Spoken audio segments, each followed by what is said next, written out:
Ну что, сегодня мы в нашей рубрике «Родники.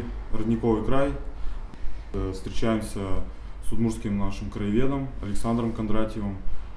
И он немного расскажет о теме родников в Удмуртии. Здравствуйте, Александр. Да, добрый день. Скажите, пожалуйста, почему Удмуртию вообще называют родниковый край? Ну, я думаю, что у нас территория, которая находится между реками Вятка и Кама, она столь насыщена подземными водами в большом количестве, чего нет ни в одном другом регионе. И эти все воды благосклонно именно появляются на поверхности, и издревле люди, пользуясь этими родниками для своей жизни, в своем быту, они их охраняли, они их благоволили, и они создавали легенды вокруг этих родников. Недаром практически все родники, известные у нас в Удмуртии, имеют свои имена. А правда ли вообще говорят, что родники в Удмуртской республике обладают какими-то чудодейственными, целебными свойствами? Вот я слышал даже, что многие приезжают в наш регион для того, чтобы испить нашей воды, взять ее там для себя. Вот, и есть ли вот истории такие, из вашей практики? Понятно, конечно, есть. Более того, любая вода, в том числе родниковая, имеет свой химический состав и химическо-физический состав. И мы, проводя анализы прошлой осенью вместе с товарищами на территории Удмуртии, мы взяли анализы около 30 проб разных родников в разных районах Удмуртии. Мы получили доказательства, что в самом деле наша вода, во-первых, пригодна для питья, во-вторых, все ее химические показатели находятся в пределах разумных пределах. То есть мы можем ее смело употреблять в пищу. И у нас самое интересное, есть доказательства, что в нашей воде в той или иной мере присутствуют ионы серебра, а как раз именно серебро является тем источником здоровья и благосостояния, когда, потребляя воду с ионами серебра, человек получает выздоровление.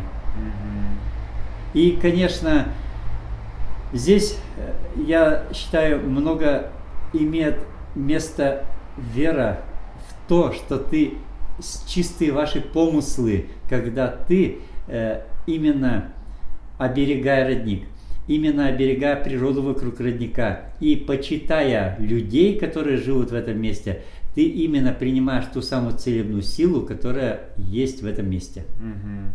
Правильно, согласен с вами. Еще хотелось такой вопрос задать. Вот в основном люди в пищу употребляют все-таки артезианскую воду, вот, насколько я знаю. Это они бурят скважины, вот та вода, которая продается у нас на территории, бутилированная, и вот этих ларьках, это все артезианская вода. Скажите, вот, Александр, как-то отличается артезианская вода от родниковой воды? Ну, я думаю, что да. Во-первых, даже просто с точки зрения физики, артезианская вода, которая находится на глубине, и она не видела еще белого света. Вот если уж образно говорить так, родниковая вода, она появилась на свет, она родилась. И именно родившись, она, скажем так, проходит этапы взросления, зрелости, и мы ее, это как незрелый плод. Вот артезианская вода, это еще плод, которому надо созреть. Родниковая вода – это уже созревший плод. Вот я разделяю так. Естественно, артезианскую воду можно и нужно пить. И тем более растущее население просто невозможно все напоить просто родниковой водой. Мы будем пользоваться артезианской водой, но родниковая вода, она особая, она со своей душой, скажем так. Артезианскую воду мы не видим. И мы не знаем ее историю появления, с какой глубины она взята. Родниковая вода, она больше пригодна для употребления в пищу человека. Да, я бы сказал по-другому. Она, если есть возможность, то лучше пользоваться родниковой водой. Не полениться, сходить своими ногами, спуститься к роднику и брать именно родниковую воду. И по возможности не в пластиковую даже посуду, а в берестяную и деревянную. Вот как вариант. Хотел еще такой вопрос. Расскажите, пожалуйста, вот о самых, может быть, интересных или вами любимых родников на территории Удмуртии, которые вот самые такие запоминающиеся. Ну, в первую очередь, это, конечно, истоки наших великих рек. Это исток реки Кама, всем известный. Это истоки рек, которые недалеко друг от друга находятся. Это река Иш, это река Водка. Они более-менее, но оформлены в сегодняшнем понимании. Это исток реки Вала. Вот эти 4 реки сходу, они, во-первых, имеют туристическую привлекательность, они имеют значение даже просто сакральное, потому что эти реки начинаются у нас в Удмуртии, им место быть в нашей истории, самой культуре. Естественно, родники, которые на территории Удмуртии, просто интересны тем, что они, например, имеют высокий дебет. Дебет – это когда количество воды в литрах и кубометрах вытекает на поверхность земли. Это так называемые высокодебетовые родники в татарских ключах Юкаменского района и в соседнем Глазовском это уже удмуртские ключи. Вот там самые в Удмуртии называются высокодебетовые родники. Затем самые интересные и просто туристически привлекательные это родники в Зуевых ключах. Это Гремячий ключ, это Святой ключ. Затем родники, которые имеют просто интересное свойство, это родники Кипуны. То есть в Кизнерском районе родник Кипун, когда на глазах у тебя колышется прямо вот, я бы сказал, чрево земли выдает на гора чистейшую воду с бурлящим песком. Вот это место, где люди просто понимают взаимосвязь с природой, когда ты подходишь к этому роднику, и родник реагирует на твой голос, реагирует на твои шаги, и он понимает, что ты здесь рядом, и он с тобой разговаривает. Вот такие родники, в первую очередь, я считаю, они очень остаются в памяти и человека, и тебя лично. Ну вот есть такое противоречивое еще мнение, что нам лучше не рассказывать вообще о родниках Удмуртии, потому что они будут более посещаемы туристами, и, соответственно, это привлечет дополнительно вот экологические проблемы, какие-то мусор. Вот вы вообще согласны с такой позицией? Есть, хорошо, согласен. Но, во-первых, удмурты как таковые вообще нация, она мало публичная. Она всегда старается себя не показывать на людях.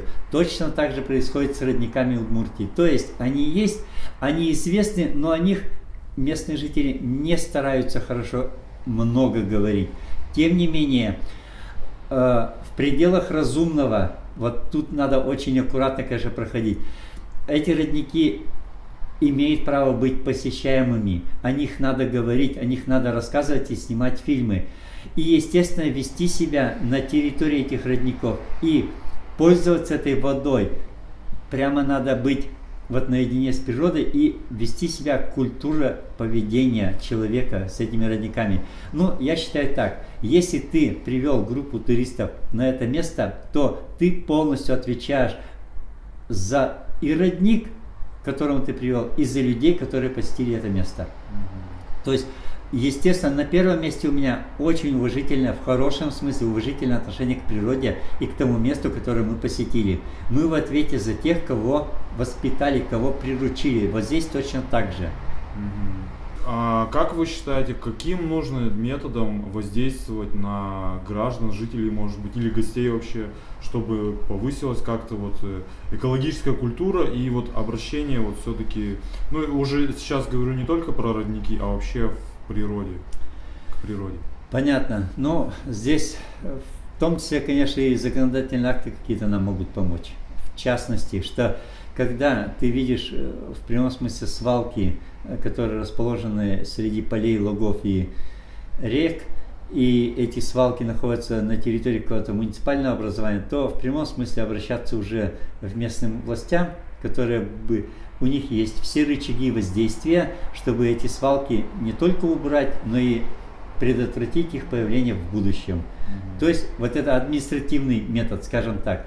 Второе, это, конечно, я бы обратился к школам, которые и родителям, естественно, которые бы все-таки какую-то толику воспитания природоохранной деятельности в учениках закладывали.